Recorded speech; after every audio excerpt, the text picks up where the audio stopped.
जय हिंद प्यारे बच्चों, आप सभी को रियल एजुकेशन चैनल पर स्वागत है। तो आप लोग कैसे हैं? मैं उम्मीद करता हूं कि आप लोग स्वस्थ मस्त और ज़बरदस्त होंगे। आप लोग की पढ़ाई भी बहुत ही तगड़ा लेवल पर किए होंगे। तो जैसे कि आप लोग को पता ही होगा कि 17 एग्जाम जो है 17 फरवरी का आप लोग को एग्जाम हिंदी का है। तो उसका हम लोग बहुत ही महत्वपूर्ण क्वेश्चन लेके आ गए हैं, जो कि आप लोग को बिल्कुल डिक्टो मिलेगा, एग्जाम में पक्का मिलेगा। यानी यहाँ से लड़ेगा। आप लोग को ध्यान से देखने का प्रयास कीजिएगा, पूरा वीडियो को वॉच जरूर कीजिएगा। अगर वॉच नहीं पूरा वीडियो को कीजिएगा तो आप लोग यहाँ से कुछ नहीं सीख कर जाइएगा। तो इसलिए आप लोग को पूरा वीडियो जरूर देखना है, ठीक है। आधा अधूरा नहीं देखना है। इतना याद कर लेते हैं तो मैं गारंटी के साथ में जो है 500% गारंटी देता हूँ कि आप लोग 50 में 50 जरूर लाइएगा, ठीक है। ऑब्जेक्टिव में केवल कर रहे हैं, और सब्जेक्टिव का भी बिल्कुल सीरीज चल रहा है। लोग सब्जेक्टिव के लिए भी एक बार चैनल को सब्सक्राइब जरूर कर दीजिएगा, ठीक है। अगर वीडियो अच्छा लगता है तो लाइक भी कर दीजिएगा। तो ध्यान से हम लोग देखते हैं और चलते हैं। इतना अगर कर लेते हैं कवर, तो आप लोग को 50 में 50 कोई नहीं रोकता है। फर्स्ट क्वेश्चन आप लोग के सामने है, कहता है कि कुंवर नारायण ने बूढ़ा ब्रिज किसे कहा है। तो बूढ़ा ब्रिज किसे कहा है, तो याद रखिएगा बिल्कुल राइट आंसर यहाँ पे ब्रिज को कहा है, ठीक है। बूढ़ा चौकीदार किसे कहा है, तो यहाँ पे ब्रिज को कहा है। याद रखिएगा, फिर से देख लीजिएगा। कुंवर नारायण ने बूढ़ा चौकीदार किसे कहा है, तो ब्रिज को बिल्कुल राइट आंसर। आंसर पहले ही बोल दिए थे। बिल्कुल ध्यान से देखने का प्रयास कीजिएगा। कुंवर नारायण का जन्म कहाँ हुआ था, तो इसका राइट आंसर क्या हो जाएगा, याद रखिएगा। इसका राइट आंसर याद रखिएगा बिल्कुल लखनऊ में, बिल्कुल राइट आंसर हो जाएगा। ध्यान से लोग देखते चलिए। कुंवर नारायण ने कविता लिखना शुरुआत कब कर दिए थे, तो याद रखिएगा 1950 के लगभग में लिखना जो है वो आरंभ कर दिए थे। याद रखिएगा। नेक्स्ट प्रश्न आप लोग के सामने कहता है कि आकारों के आसपास किस प्रकार की रचना है। आकारों के आसपास किस प्रकार की, तो कहानी संग्रह है। नेक्स्ट प्रश्न आप लोग के सामने है, कुंवर नारायण की रचना है, तो याद रखिएगा चक्रव्यूह बिल्कुल राइट आंसर हो जाएगा। नेक्स्ट प्रश्न कहता है कि एक ब्रिज की हत्या के रचनाकार कौन है, तो एक ब्रिज की हत्या का रचनाकार कौन है। यहाँ पे राइट आंसर क्या हो जाएगा, तो याद रखिएगा बिल्कुल राइट आंसर कुंवर नारायण हो जाएंगे। नेक्स्ट प्रश्न आप लोग के सामने है, कहता है कि कभी कुंवर नारायण ने चौकीदार की संज्ञा किससे दी गई है, किससे दिए हैं, तो जो है घर के बाहर खड़े ब्रिज को कहे हैं बूढ़ा चौकीदार। बिल्कुल राइट आंसर याद रखिएगा बी हो जाएगा। नेक्स्ट प्रश्न कहता है कि कभी कुंवर नारायण ने किसके शरीर को पुराने चमड़े से निर्मित कहा है, तो किसके, तो याद रखिएगा पुराना ब्रिज को कहा है। बिल्कुल राइट आंसर। नेक्स्ट प्रश्न आप लोग के सामने है कि कभी कुंवर नारायण ने घर लौटने पर किसे नहीं देखा, तो किसे नहीं देखा, तो याद रखिएगा ब्रिज को नहीं देखा था। यानी लौटते समय बूढ़ा ब्रिज था वो, जो कि हर समय में वह खाकी वर्दी में खड़ा रहता था। उसको आते हैं कहीं से लौट कर तो वह ब्रिज को नहीं पाते हैं। नेक्स्ट प्रश्न आप लोग के सामने है, कहता है कि कवि को हमेशा घर के दरवाजे पर तनाता कौन जो है कौन खड़ा मिलता था, तो कौन मिलता था, तो याद रखिएगा वो बूढ़ा वृक्ष मिलता था। नेक्स्ट प्रश्न आप लोग के सामने है कि कवि ने राइफल की संज्ञा किसे दी है, राइफल की संज्ञा किसे दी है, तो याद रखिएगा बिल्कुल राइट आंसर क्या हो जाएगा, तो सी बिल्कुल राइट आंसर हो जाएगा। ब्रिज की सूखी डाल को दी है। नेक्स्ट प्रश्न है कि कवि ने पगड़ी का प्रतीक किसे माना है, पगड़ी का प्रतीक जो है वो किसे माना है, तो राइट आंसर क्या हो जाएगा, आप लोग याद कर लीजिएगा। ब्रिज के ऊपरी भाग में फूल पत्तीदार युक्ति टहलियों को माना है। नेक्स्ट प्रश्न आप लोग के सामने है कि जो है खाकी वर्दी में कौन हमेशा चौकना रहता था, तो कौन रहता था, ब्रिज। बिल्कुल राइट आंसर सी हो जाएगा। नेक्स्ट प्रश्न आप लोग के सामने है कि कभी कुछ देर के लिए बैठ जाते थे, तो उसकी ठंडी यानी ब्रिज की छाया में। बिल्कुल राइट आंसर डी हो जाएगा। नेक्स्ट प्रश्न आप लोग के सामने है, कहता है कि कवि के अनुसार घर को किससे बचाना चाहिए, तो घर को जो है लुटेरे से बचाना चाहिए। शहर को बचाना चाहिए, किससे बचाना चाहिए, तो नारी जो है नादिरों से बचाना चाहिए, किससे, शहर को। नेक्स्ट प्रश्न है, नदियों को किससे बचाना है, तो नाला हो जाने से बचाना है। नेक्स्ट प्रश्न है कि धुआं को जाने से किससे बचाना है, यानी धुआं को किससे बचाना, धुआं हो जाने से किससे बचाना है, तो किससे बचाना है, तो याद रखिएगा हवा को बचाना है धुआं हो जाने से।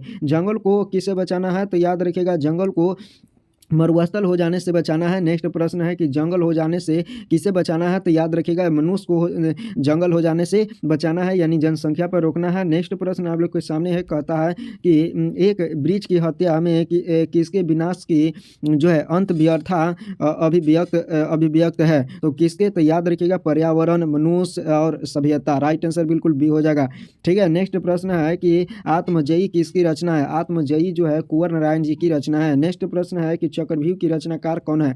चक्रव्यूह की रचना कौन है? तो कुंवर नारायण, बिल्कुल राइट आंसर यहाँ पे ए हो जाएगा। कहता है कि दूर से कौन ललकारता था? तो दूर से कौन ललकारता था? तो याद रखिएगा बूढ़ा जो चौकीदार था, यानी वृक्ष चौकीदार था, वो दूर से ही ललकारता था कि तुम कौन हो। ठीक है, जिस तरह से चौकीदार का कार्य होता है उसी प्रकार से ये भी ऐसा लगता था, किसको, कवि को ऐसा लगता था कि हमको कुछ पूछ रहा है। तो जो है कवि क्या जवाब देते थे कि मैं तेरा दोस्त है। कवि के आदेशों में कौन था? तो कवि के जो है अंदेशों में कौन था? तो याद रखिएगा जानी कहीं दुश्मन, यानी एक जानी दुश्मन, बिल्कुल राइट आंसर ये हो जाएगा। नेक्स्ट प्रश्न है कि कुंवर नारायण का जन्म किस शहर में हुआ था? तो कुंवर नारायण का जन्म किस शहर में हुआ था? तो राइट आंसर लखनऊ में हुआ था। नेक्स्ट प्रश्न याद रखिएगा कि बचाना है मनुष्य यहाँ पे होगा मनुष्य को जंगल हो जाने से कथन के माध्यम से कवि का मनुष्य के संबंध में क्या सोचता था? तो क्या सोचते थे? तो मनुष्य निरंतर असभ्य होता जा रहा है, क्योंकि यही जो है कवि सोचते थे कि मनुष्य जो है निरंतर असभ्य होते जा रहा है। ठीक है, जिसके वजह से ये कहते हैं कि मनुष्य को जंगल हो जाने से बचाना है। नेक्स्ट प्रश्न कहता है कि कुंवर नारायण का जन्म कब हुआ था? तो कुंवर नारायण का जन्म जो हुआ था वो 9 सितंबर 1927 ईस्वी में हुआ था। 19 सितंबर 1927 ईस्वी में। याद रखिएगा 19 सितंबर 1927 ईस्वी में उनका जन्म हुआ था कुंवर नारायण का। देखिए कुंवर को किस पुस्तक से सम्मानित किया गया, किस पुरस्कार से सम्मानित किया गया था? तो ए और बी दोनों पुरस्कार मिला था, प्रेमचंद पुरस्कार और साहित्य अकादमी पुरस्कार दोनों मिला था, इसलिए सी बिल्कुल राइट आंसर हो जाएगा। कुंवर नारायण की जो है प्रसिद्ध कृतियाँ कौन सी है? तो प्रसिद्ध कृतियाँ बिल्कुल राइट आंसर याद रखिएगा आत्मजयी, बिल्कुल राइट आंसर हो जाएगा। नेक्स्ट प्रश्न कहता है कि कवि को वृक्ष कैसा लगता था? तो कैसा लगता था? तो याद रखिएगा एक बूढ़ा चौकीदार की तरह लगता था। नेक्स्ट प्रश्न आप लोग के सामने है जो कि आप लोग की आंसर देना है कमेंट में। ठीक है, कहता है कि कवि ने घर लौटने पर दरवाजे पर क्या नहीं देखे? तो इसका राइट आंसर क्या हो जाएगा? आप लोग के कमेंट में इसका जवाब दे देना है। ठीक है, नेक्स्ट प्रश्न आप लोग के सामने है कि कुंवर नारायण ने लिखने की शुरुआत कब किए थे? तो यानी कविता लिखने की शुरुआत कब किए थे? तो इसका भी जवाब आप लोग को देना है कमेंट में, क्योंकि हम ऊपर बता दिए हैं, देखते हैं कि आप लोग को याद है कि नहीं। नेक्स्ट प्रश्न आप लोग के सामने है कि एक वृक्ष की हत्या किससे जुड़ी हुई है? तो किससे जुड़ी हुई है? तो याद रखिएगा पर्यावरण से जुड़ी हुई है। नेक्स्ट आप लोग की बिल्कुल राइट आंसर सी हो जाता है। नेक्स्ट प्रश्न आप लोग के सामने है, कहता है कि एक वृक्ष की हत्या जो है पाठ में कवि किसकी रचा को कविता का केंद्र मानते थे? तो मानते हैं, तो यहाँ पे राइट आंसर क्या हो जाएगा? तो याद रखिएगा बिल्कुल राइट आंसर मानवता की रचा। नेक्स्ट प्रश्न है कि बचाना है नदियों को किससे बचाना है? नदियों को नाला हो जाने से बचाना है, बिल्कुल राइट आंसर यहाँ पे सी हो जाता है। नेक्स्ट प्रश्न है कुंवर नारायण का काव्य संग्रह क्या है? तो कुंवर नारायण का काव्य संग्रह इनमें सभी हो जाएगा, यानी आत्मजयी भी है, चक्रव्यूह भी है, उसके बाद परिवेश भी है। तो याद रखिएगा इसका राइट आंसर बिल्कुल सी हो जाएगा, डी हो जाएगा। नेक्स्ट प्रश्न आप लोग के सामने है, कहता है कि आकारों के आसपास कुंवर नारायण की कृति है। आकारों के आसपास कुंवर नारायण की कृति है, तो याद रखिएगा कहानी संग्रह है। क्या है? कहानी संग्रह, बिल्कुल राइट आंसर याद रखिएगा ये हो जाएगा। नेक्स्ट प्रश्न आप लोग के सामने है, कहता है कि कुंवर नारायण और सबसे लास्ट प्रश्न है कि कुंवर नारायण का जो है समीक्षात्मक पहलू है। तो समीक्षात्मक पहलू क्या है? तो याद रखिएगा इसका राइट आंसर जो है आज और आज से पहले, बिल्कुल राइट आंसर यहाँ पे क्या हो जाता है? बी हो जाता है। तो 20 के दांत शीर्षक कहानी के कहानीकार कौन है? तो 20 के दांत कहानी के कहानीकार कौन है? राइट आंसर बिल्कुल याद रखिएगा नलिन बिलोचन शर्मा हो जाएगा। कहता है गिरधर कौन था? तो यहाँ पे राइट आंसर क्या हो जाएगा? तो याद रखिएगा मदन के पिता थे, बिल्कुल राइट आंसर। नेक्स्ट प्रश्न है कि मदन ने कासू को कितने दांत तोड़ा था? तो मदन ने कासू को याद रखिएगा 2 दांत तोड़ा था, बिल्कुल राइट आंसर यहाँ पे सी हो जाएगा। नेक्स्ट प्रश्न आप लोग के सामने है, कहता है कि नलिन बिलोचन शर्मा के माता जी का नाम क्या था? तो नलिन बिलोचन शर्मा के माता जी का नाम क्या था? तो रत्नावती देवी, बिल्कुल राइट आंसर, रत्नावती शर्मा बिल्कुल राइट आंसर हो जाएगा, यहाँ पे सी बिल्कुल राइट आंसर हो जाएगा। नेक्स्ट प्रश्न आप लोग के सामने है, नलिन बिलोचन शर्मा, ठीक है, नलिन बिलोचन शर्मा के कहानी में कौन किसके तत्व समग्रता से उभर कर आया है? तो किसके बताना है यहाँ पे? राइट आंसर बिल्कुल याद रखिएगा मनोवैज्ञानिकता का बिल्कुल राइट आंसर हो जाएगा। नेक्स्ट प्रश्न है कि मोटरकार को किससे खतरा था? तो यहाँ पे राइट आंसर बिल्कुल याद रखिएगा खोखा को। नेक्स्ट प्रश्न आप लोग के सामने है, कहता है कि खोखा खोखी किस भाषा का शब्द है? तो खोखा खोखी किस भाषा का शब्द है? तो याद रखिएगा यहाँ पे बंगला का शब्द है। यहाँ पे राइट आंसर सी हो जाता है। नेक्स्ट प्रश्न आप लोग के सामने है, कहता है कि ऐसे ही लड़के आगे चलकर गुंडे चोर डाकू बनते हैं। यह उक्ति किस कहानी जो है कहानी के किस पात्र ने कहा है? तो किस पात्र ने कहा है? तो याद रखिएगा यहाँ पे राइट आंसर क्या हो जाएगा? तो यहाँ पे राइट आंसर आप लोग के कमेंट में देना है, ठीक है। इसका राइट आंसर क्या करना है, कमेंट में आपको भर देना है। तो याद रख लीजिएगा, ठीक है। इसका राइट आंसर क्या होगा, कमेंट में आप लोग को देना है। नेक्स्ट प्रश्न आप लोग के सामने है, कहता है कि खोखा खोखी का अर्थ क्या होता है? तो लड़का या लड़की होता है, बिल्कुल। बच्चा या बच्ची होता है, बिल्कुल राइट आंसर हो गया। नेक्स्ट प्रश्न आप लोग के सामने है, कहता है कि खोखा का नाम क्या था? खोखा का क्या नाम था? तो यहाँ पे राइट आंसर क्या हो जाएगा? तो कासू, बिल्कुल राइट आंसर हो जाएगा सी। ध्यान से आप लोग देखते चलिए। नेक्स्ट प्रश्न आप लोग के सामने है कि 20 के दांत कैसी कहानी है? 20 के दांत कैसी कहानी है? तो याद रखिएगा यहाँ पे मनोवैज्ञानिक का बिल्कुल राइट आंसर हो जाएगा। मनोवैज्ञानिक बिल्कुल राइट आंसर हो जाएगा। नेक्स्ट प्रश्न है कि सेन साहब अपने पुत्र को बनाना चाहते थे। क्या बनाना चाहते थे? तो जिमरमैन या इंजीनियर, बिल्कुल राइट आंसर यहाँ पे ये हो जाता है। नेक्स्ट प्रश्न आप लोग के सामने है, कहता है कि मदन अक्सर किसके हाथों से पिटाता था? तो किसके हाथों से? तो अपने पिता के हाथों से अक्सर पिटाया करता था। डी भी बिल्कुल राइट आंसर हो जाएगा। ध्यान से आप लोग याद करते चलिए, बिल्कुल यहाँ याद कर लेते हैं। आप लोग की एक नंबर भी नहीं छूटेगा। नलिन बिलोचन शर्मा के पिता का नाम क्या था? तो पिता के नाम क्या था? तो याद रखिएगा पंडित रामा अवतार शर्मा, बिल्कुल राइट आंसर हो जाएगा। यहाँ पे ए बिल्कुल राइट आंसर हो जाएगा। नेक्स्ट प्रश्न कहता है कि सेन साहब ने किसके खूब जो है फटकार लगाई? किसके खूब फटकार लगाई थी? तो याद रखिएगा यहाँ पे राइट आंसर क्या हो जाएगा? गिरधर को।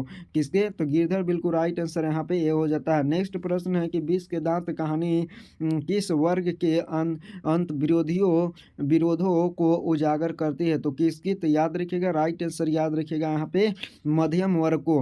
नेक्स्ट प्रश्न है कि कासु मदन के हाथ किस खेल में जो है शरीक होना चाहता था? यानी शामिल यहाँ पे होगा कि किस खेल में शामिल होना चाहता था?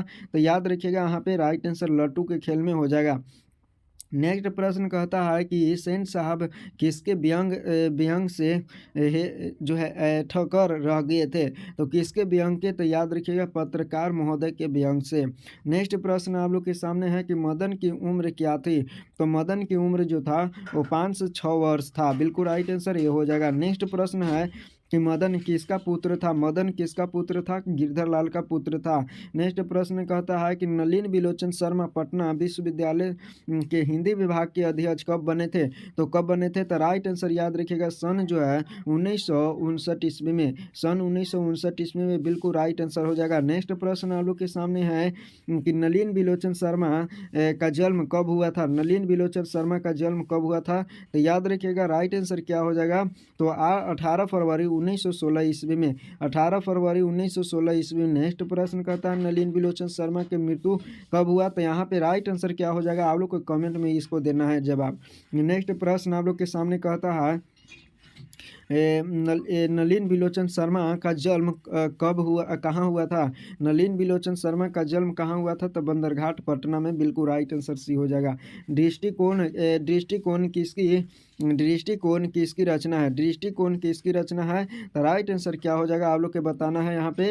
दृष्टिकोण नलिन बिलोचन शर्मा जी के रचना है। नेक्स्ट प्रश्न आप लोग के सामने है, कहता है कि लड़कियाँ क्या है? कठपुतली है कि किसे इस बात पर गर्व है? तो किसे इस बात पर गर्व है?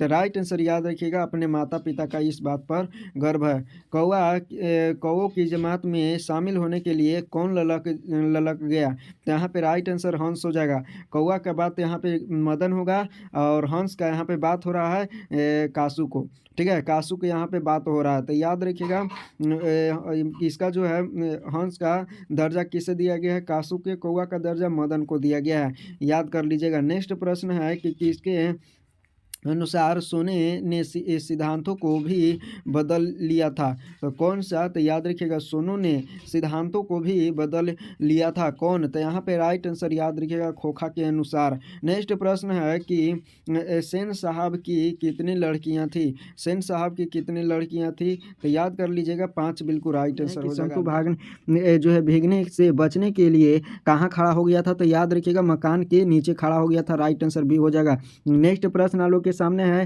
कि लभाए जय हिंद जो है शुक्ल जी की रचना है। तो कौन सी रचना है? तो याद रखिएगा काव्य संग्रह बिल्कुल राइट आंसर हो जाएगा।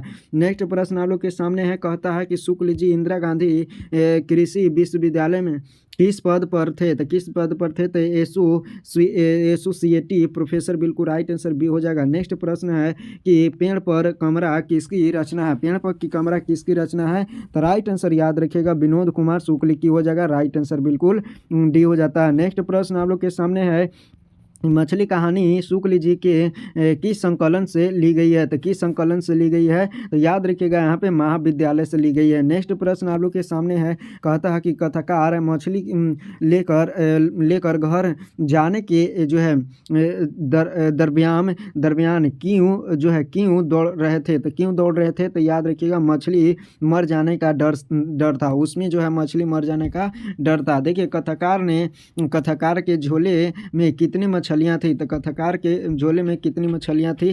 तो राइट आंसर बिल्कुल याद रखिएगा 3 मछलियां थी, जिसमें एक मर चुकी थी। नेक्स्ट प्रश्न आप लोग के सामने है, कहता है कि पिताजी के ने बाजार से कितने मछलियां खरीदी थी? कितने मछलियां खरीदी थी? तो 3 मछलियां खरीदी थी। बिल्कुल राइट आंसर याद रखिएगा। नेक्स्ट प्रश्न आप लोग के सामने है, कहता है कि विनोद कुमार शुक्ल द्वारा रचित जो है कहानी है। विनोद कुमार शुक्ल द्वारा रचित कहानी बिल्कुल याद रखिएगा यहाँ पे मछली है। बिल्कुल राइट आंसर हो जाएगा। नेक्स्ट प्रश्न कहता है कि मछली विनोद कुमार शुक्ल का जन्म किस राज्य में हुआ था?